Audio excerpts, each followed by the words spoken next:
Welcome to Charlie's Bedtime Stories. In Homer's world, a stranger at the door wasn't supposed to be asked his name until after he'd eaten. That small rule makes Odysseus's famous trick, calling himself nobody, much stranger than it first appears. Let the room settle a little, lower the lights if you like, and come with me into one of the oldest and most curious social rules in storytelling, the ancient Greek code of hospitality. This is the world of Odysseus, sea-worn ships, smoky hearths, bronze cups, sheep pens, woven cloaks, strangers appearing at the door just as supper is being set out. In that world, welcoming a traveler wasn't only good manners, it was a sacred duty watched over by Zeus in his role as protector of guests and hosts. A visitor might be a beggar, a nobleman, a lost sailor, or a god in plain clothing. So the safest, politest choice was usually to offer food first and questions later. Which makes the cave of the Cyclops Polyphemus so fascinating. Odysseus enters expecting the rules of hospitality to apply. Instead, he finds a giant who lives outside those rules, milking his sheep, making cheese, sleeping behind a stone door, and treating guests as if manners were a ridiculous new fashion from across the water. Odysseus survives through intelligence, patience, wine, and one of the most famous false names in literature. But then, just when he's escaped, he can't resist claiming credit. If you enjoy calm history, old stories, and the strange little rules that shape daily life, you may want to subscribe. And if you feel like it, you can leave a comment with the ancient custom you find most interesting. Hospitality, gift-giving, table manners, or the art of not saying your real name at the worst possible moment. For now, get comfortable. We're going back to a rocky shore, a dark cave, and a world where a meal could mean friendship, status, obligation, or disaster. A traveler in ancient Greece might arrive with dust on his cloak and salt in his hair, but he wouldn't always announce himself right away. He might stand near the doorway or at the edge of a courtyard, waiting to be noticed by the household within. Inside, the room would smell of smoke, bread, oil, and wool. A woman might be working at a loom. A servant might be carrying water. Men might be sitting near the hearth, where the fire marked the warm center of family life. Before anyone demanded the stranger's story, the proper host gave him a place to sit, brought water for his hands, and set food before him. Only after the meal came the questions. Who are you? Where are you from? What family claims you? What news do you carry? This order mattered. It said that a person's need came before his usefulness. A hungry traveler didn't have to prove himself before receiving bread. It was a beautiful idea, though, like many beautiful ideas, it probably worked better in poetry than in every kitchen. The Greeks called this bond between guest and host Xenia. It wasn't casual friendliness, it was a structured relationship with duties on both sides. The host offered food, shelter, safety, and often a parting gift. The guest behaved with respect, accepted what was given, and didn't abuse the household. Ideally, both sides left with their honor intact. The arrangement made practical sense. Roads were uncertain, sea travel was tiring, inns weren't always available, and when they weren't always charming. A traveler depended on households, temples, kinship ties, and old agreements between families. Hospitality was part kindness, part social insurance, and part sacred caution. Because there was always that awkward possibility that the poorly dressed stranger at the door might be a god. In Homeric stories, the gods often wander in disguise. They arrive looking like ordinary people, and they take note of who is generous and who behaves badly. This was an excellent argument for keeping a spare cup ready. No one wanted to be the person who slammed the door on divine company. So a host offered the stranger a seat, sometimes a low stool, sometimes a fine chair, depending on rank and wealth. Water was poured over the guest's hands. Bread and meat were set out. Wine was mixed with water in a bowl, because drinking wine undiluted was often treated as the sort of thing wild people did. A guest might receive a cloak, a bath, or a bed. Later, if the visit had gone well, he might receive a guest gift, a cup, a robe, or a piece of metalwork, something that could travel with him and prove the relationship. This wasn't just generosity. It was memory made visible. A gift could say, "My house received you, and your house may one day receive mine." Odysseus knows these rules deeply. He has lived among kings. He has hosted guests. He has been a guest. He understands how a good welcome should feel: warm water, a polished cup, and a meal shared under the eyes of the gods. So when he and his men land on the island of the Cyclopes, he carries more than curiosity into the cave. He carries expectations. That's always a dangerous thing to bring into someone else's house, especially when the house has no doorbell and belongs to a giant. The cave isn't empty when Odysseus enters it. It's full of signs of work.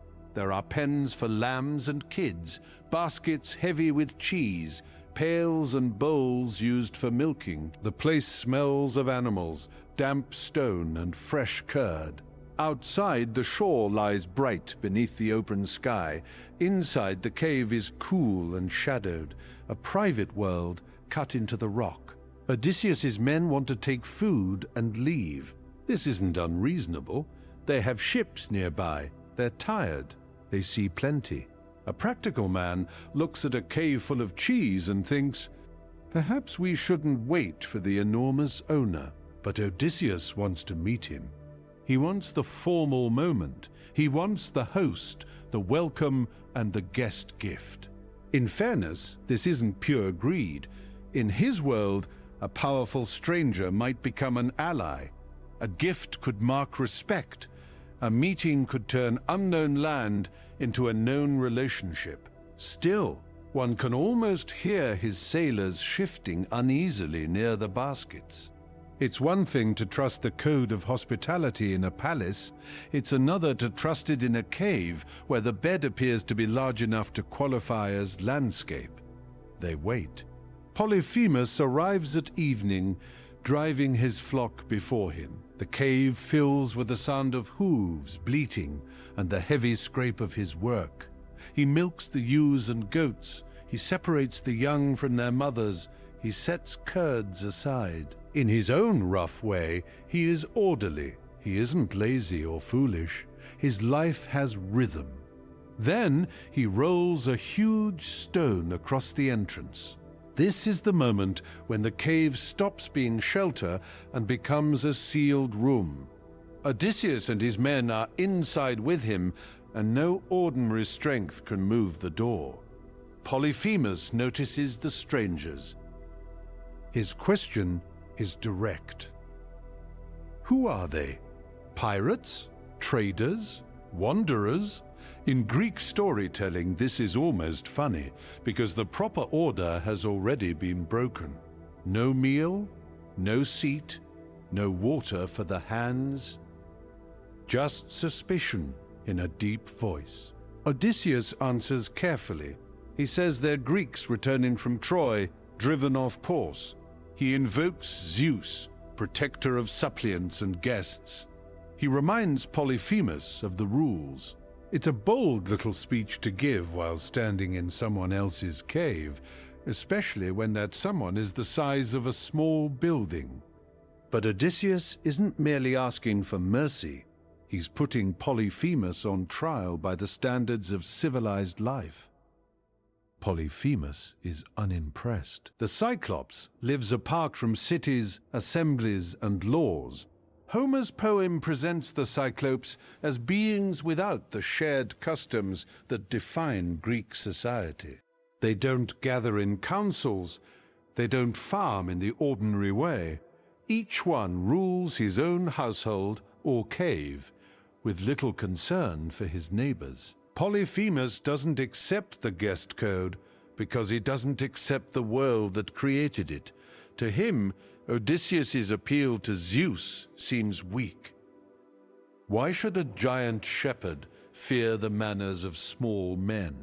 The answer, in stories, is usually this: because small men are listening, and one of them has a plan. Odysseus doesn't give his real name at first. This is easy to miss because the famous false name comes later. But from the beginning, he's careful. Names mattered. A name carried family, fame, home, and reputation. To know a man's name was to place him in the social world. It told you who might avenge him, who might ransom him, who might welcome him, and what songs might already be attached to him. In a proper visit, the name would come after the meal. In Polyphemus's cave, the proper order has collapsed, so Odysseus withholds what is most personally valuable. He gives enough information to speak, but not enough to be fully known. This is one of the quiet clevernesses of the story. Odysseus isn't only quick with tricks, he understands social timing. He knows when a truth is useful and when it may become a handle someone else can grab. Polyphemus, meanwhile, shows what bad hospitality looks like in its most extreme form. He doesn't feed his guests, he treats the guests themselves as food. Homer's audience would have understood this as a complete reversal of the sacred meal. The table, so to speak, has turned itself upside down and rolled into the corner. The detail is grim, but the story doesn't stay there. Odysseus must think. He can't simply strike Polyphemus while the giant sleeps, because the great stone blocks the entrance. If the Cyclops can't move it, the men can't escape. Strength alone would trap them. So Odysseus waits. He watches the daily pattern of the cave. Morning comes. Polyphemus moves the stone, lets out the flock, and shuts the men inside again. Evening comes. The flock returns. The stone closes the entrance. The cave fills once more with milk, breath, wool, and shadow. Odysseus notices a large olive wood stake in the cave, green and heavy. It's meant for some ordinary shepherd's use, but in his hands it becomes a tool of escape. He and his men sharpen it. They harden the point in the fire, then they hide it beneath dung and litter in the rough mess of the cave. There's something very human about that part of the plan. Heroic poetry pauses for a practical chore. No shining sword solves the problem. No grand speech opens the door. Instead, tired men shape wood, keep their voices low, and hide their hope in a place no one wishes to inspect too closely. Odysseus also has wine. He'd brought it from an earlier stop, a strong, fragrant wine given by a priest whose household he had spared. In another setting, it might have been poured into a fine cup, diluted properly, and praised over a meal. In this cave, it becomes bait. Wine in Greek life was social. It belonged to feasts, rituals, conversation, and the measured pleasure of the symposium. Polyphemus drinks it without the manners around it. No mixing bowl, no shared order, no grace of company. He drinks greedily, and he likes it. For the first time, he offers something like a guest gift. He asks Odysseus his name and promises that he'll eat him last. This isn't by any known standard a generous parting present. It's the kind of gift that makes one miss a simple wool cloak But inside the broken logic of the cave, it's Polyphemus's version of hospitality, a cruel favor wrapped in the language of custom. Odysseus answers with his famous word, "Nobody," he says. In Greek, the name works as a pun, but the force is easy to understand. He gives Polyphemus a name that is also no name at all. The Cyclops accepts it. The wine settles over him. He sleeps. The cave at night is a place of small sounds. Animals shift in their pens. Embers glow beneath ash. Men breathe carefully, listening to the sleeping giant. Odysseus chooses several companions by lot. This is another detail that feels painfully real. Even in a heroic tale, someone has to step forward, and no one knows who will return. The men take the sharpened stake from its hiding place. They heat the point in the fire until it glows. Then, together, they drive it into the Cyclops' single eye. Homer tells this with the force of an old tale spoken aloud, vivid and terrible. For our quieter purposes, what matters most isn't the pain, but the plan. Odysseus doesn't defeat Polyphemus by becoming stronger than he is. He wins by understanding the room, the schedule, the tools, the appetite, the language, and the neighbors outside. Polyphemus cries out. The other Cyclopes hear him from their own caves and come near. They ask what's wrong. Is someone harming you by force or trickery? And Polyphemus shouts that nobody is harming him. From outside, the answer sounds absurd. If nobody is troubling you, then perhaps you're ill, or perhaps the gods have sent something no neighbor can fix. The other Cyclopes drift away. It's one of the oldest jokes in Western literature, and it still works because it's so neat. A giant has been beaten by grammar. Not advanced grammar either, the sort one learns fairly early, which must make the humiliation worse.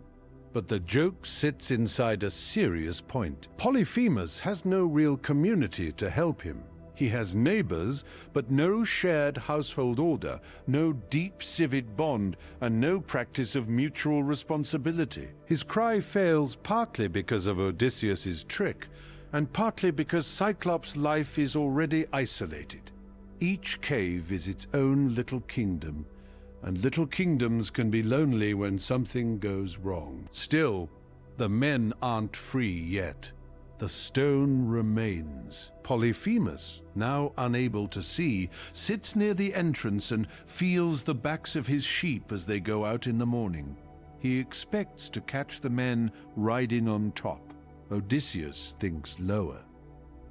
He ties his men beneath the bellies of the largest rams, binding them into the wool.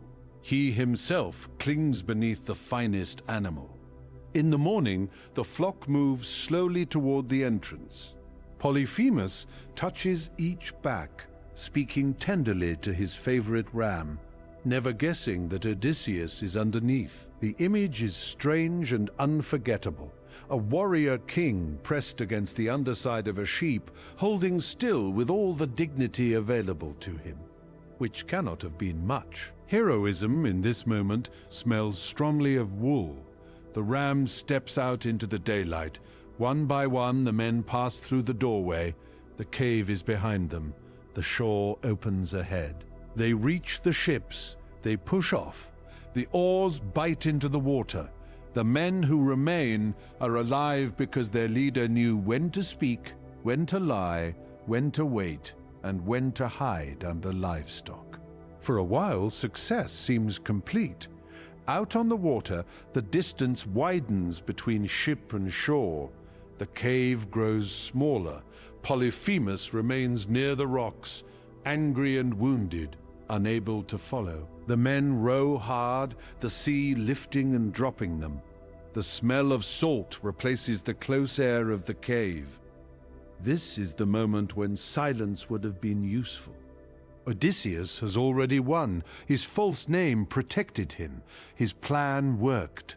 His men are escaping. The clever thing now would be to let nobody remain nobody. But Odysseus isn't only clever, he's also a man of honor culture, and honor needs witnesses. Fame, in his world, is almost a kind of second life. A great deed hidden forever feels incomplete. A hero wants his name attached to the story the way a fine clasp is fastened to a cloak. So he calls back. At first, he taunts Polyphemus without naming himself. His men beg him to stop. The Cyclops tears off the top of a hill and throws it toward the ship. The wave drives them back toward shore. It's a clear sign that perhaps conversation has reached its natural end. They row away again. Then Odysseus calls out his real name. If anyone asks who blinded you, he says, tell them it was Odysseus, son of Laertes from Ithaca. There it is, family, father, homeland, reputation. The very things he had withheld become a banner waved over the sea. To a modern ear, this can sound reckless, and it is. But it's also deeply human. He wants the deed to belong to him, not to nobody, not to accident, not to rumor. To him, recognition is a powerful sweetness. Anyone who's done the work while someone else received the credit may understand a very small, very domestic version of the feeling. Odysseus has just carried off one of the greatest escapes imaginable. He doesn't want the official record to say several sailors and an unnamed sheep were involved. But the name gives Polyphemus what he needs. The Cyclops is the son of Poseidon, god of the sea. Once he knows the name, he can pray for revenge in a precise way. He asks that Odysseus come home late, without his companions, in trouble, and to a house full of grief. The prayer shapes the rest of the journey. The escape remains brilliant, but the cost stretches far beyond the cave. That's why this episode lingers. It isn't simply a clever trick. It's a story about intelligence saving a person from danger and ego reopening the door after safety has been reached. Odysseus defeats the giant outside him, then stumbles over the need inside him, the need to be known. The story is larger than one cave because hospitality was larger than one meal. In Greek life, the rules of guest and host reached into houses, marriages, travel, trade, and memory. Imagine a more ordinary evening far from the Cyclops' shore. A traveler comes to a farmhouse near dusk. Dogs bark first.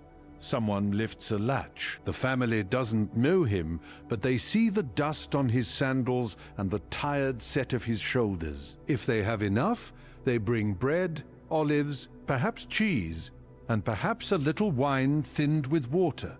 If the household is poor, the welcome is smaller, but the shape of it remains. A stool near the fire, a cup, a place beneath the roof. The guest may sleep near the entrance or in a storeroom wrapped in his cloak. In a wealthy house, the ritual expands. A servant washes the guest's feet. A polished basin catches the water. Oil may be offered for the skin. A fresh garment may be brought from a chest scented with herbs. The meal is better. The cup is finer. The questions are more formal. Class changes the texture of hospitality, but not the underlying idea. The rich can make generosity visible.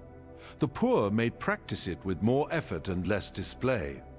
In both cases, the guest must behave carefully. He shouldn't demand too much, overstay without reason, insult the food, or eye the household goods too lovingly. The ancient guest code was generous, but it wasn't an all-inclusive resort. Women often carried much of the practical labor. They prepared food, managed stores, directed servants, wove the cloth that might become bedding or gifts, and watched strangers with careful attention. In epic poetry, queens and noblewomen often read a guest's clothing, speech, and manners before the men have fully understood the situation. A stranger's welcome might begin with male authority, but it was often sustained by female work. This matters when we think of Odysseus. He's both guest and host many times. He receives kindness from women who provide food, clothing, advice, and concealment.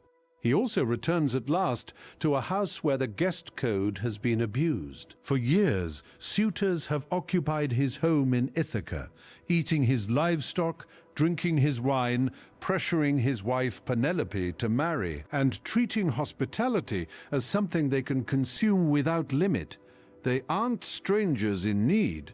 They're guests who refuse to leave. So the Cyclops isn't the only bad host in the Odyssey. The suitors are bad guests. The poem turns the rule around and around, asking what holds a household together when people enter from outside. A good host feeds the stranger. A good guest respects the house. A name is given at the proper time. Gifts move outward, but not endlessly. Food is shared, but not stolen. The door opens, and later it closes. After the cave, these ordinary details feel steadier. A bowl of water, a bench by the hearth, a loaf cut and passed from hand to hand. Small acts become the signs of a world where people know how to live together. The objects from the cave stay with us because they're so simple. Wine, wood, sheep, a stone at the entrance, a name spoken at the wrong time. Each one belongs to daily life before it belongs to adventure. Wine begins in vineyards with hands cutting grapes and feet pressing fruit. It rests in jars and travels in skins. In a household, it's mixed, poured, and shared. It marks welcome. In the cave, it becomes the difference between watchfulness and sleep. Wool begins on the backs of animals. It's clipped, cleaned, spun, woven, folded, worn, traded, and slept beneath. Women spend long hours turning fleece into cloth. Shepherds count wealth by flocks. In the escape, wool hides the men from the giants' hands. Wood is cut, shaped, dried, burned, carved, and carried. A stake in a cave may be nothing more than a tool until someone sees another use for it. Odysseus's cleverness isn't magic, it's attention. He notices what's already there. The stone is the cave's door. It's also the limit of strength. As long as the men think only in terms of fighting, the stone keeps them trapped. Once they think in terms of timing, animals, and habit, the stone becomes part of the pattern they can use, and the name is the smallest object of all, if a name can be called an object. It weighs nothing, it takes one breath to say, yet it changes the future.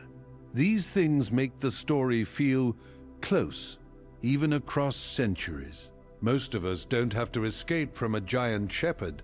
Thankfully, the average household errand is difficult enough. But we know what it is to rely on ordinary things. A key left in the right place, a cup offered at the right time, or a word held back until the room is ready to receive it. By now, the sharper edges of the tale can begin to recede. The cave remains, but we can stand a little farther from it. The flock moves in and out. The sea shifts against the shore. The old rule of hospitality returns, not as a law carved in stone, but as a pattern of hands, doors, and meals. Far from the Cyclops' island, Ithaca waits in the mind like a lamp left in a window. It's a rocky home. Not grand in the way of rich eastern palaces, but precious because it belongs to Odysseus. A household there would have its own daily sounds: grinding grain, sandals at the threshold, loom weights tapping faintly as thread is drawn into cloth, goats calling from a hillside, the scrape of a chair near the fire. When a stranger came, the old question still waited behind the meal. Sit first, eat first, warm your hands if the evening is cool, then speak. There's patience in that order. It gives a tired person time to become human again before becoming a story. It lets the household look, listen, and judge without rushing. It also allows the guest to gather himself. A name given after bread may come out differently than a name demanded at the door. In the Odyssey, names are often delayed, tested, disguised, or revealed. Odysseus calls himself nobody in the cave. Later, he returns home in disguise, not yet ready to be known. Penelope tests him with careful words. Servants recognize signs: a scar, a bow, a bed built around an olive tree. Each object carries identity quietly, more patiently than a shouted boast across the water. The guest code isn't only about strangers. It's about knowing when a person is truly welcome and when a house is truly one's own. In an ancient room, the fire would need tending through the evening, ash gathered at the edge of the hearth. A cup might be rinsed and turned upside down. Bread would be covered. The door would be secured with a bar or latch. Animals would settle in their pens. The day's hospitality, whether generous or strained, became part of the household memory. A guest might leave at dawn with a gift wrapped in cloth. He might carry news to another island. He might one day receive the host's son in return. The relationship could travel farther than the person. This is why Polyphemus's cave feels so stark. It has food, but no table. Shelter, but no welcome. Strength, but little grace. It has the materials of a household without the manners that soften them. And this is why the small rituals matter. Water on hands, wine in a cup, a seat drawn near, a question saved until after supper.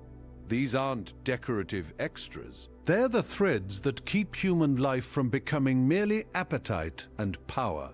The old story begins to quiet when we return to the ordinary things. A bowl is lifted, a cloak is folded, a cup is placed near the hearth for whoever may need it. Across the Greek world, in houses large and small, evening drew people inward. The road lost its heat, the sea darkened. A traveler looked for smoke rising from a roof or a light behind a doorway. Inside, someone listened to the animals, counted the bread, and made room if room could be made. The rules didn't have to be spoken every time. They lived in movement. A servant pouring water, a mother cutting another piece of bread, an old man shifting on a bench to make space. A child watching from behind a post, learning that a stranger wasn't only a stranger, but someone under the house's care for one night. There may have been caution, there may have been gossip after the guest left. People have always enjoyed reviewing company once the door is closed, but the form remained. Receive first, ask later, give what is proper, leave with thanks. The story of Odysseus and Polyphemus keeps that form in shadow. It shows what happens when the form is broken, and also what happens when a clever man forgets the protection of being unnamed. But now the shouting across the water has faded, the oars are quiet, the sheep have returned to their pens. We can linger instead with the safer version of the rule. A woman opens a wooden chest and takes out a folded blanket. It smells faintly of cedar, wool, and the dry herbs tucked between stored cloth. She shakes it once, not grandly, just enough to loosen it. Then she lays it near the place where the guest will sleep. A man mixes wine with water in a bowl. The surface trembles as he pours. He doesn't fill the cup too high, there's no need. The night is long, and conversation can move slowly. Near the doorway, sandals sit with dust still on them. A staff leans against the wall. The guest has eaten enough to stop looking toward the table. His shoulders have lowered. His name will come soon. Or perhaps in the morning, when the house is awake and the light has entered the room. Outside, the animals settle. A goat knocks softly against a rail. Somewhere beyond the house, the path continues over stones and scrub grass, down toward a harbor, up toward another farm, and away into the dark. Inside, the fire changes shape. Flames sink into embers. The talk becomes less exact. Someone mentions the weather at sea. Someone else remembers a cousin who once arrived late in the rain. The stories begin to overlap, not because anyone is careless, but because the day is nearly done.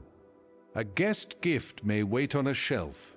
It needn't be large. A cup, a pin, a piece of cloth, a small, useful thing.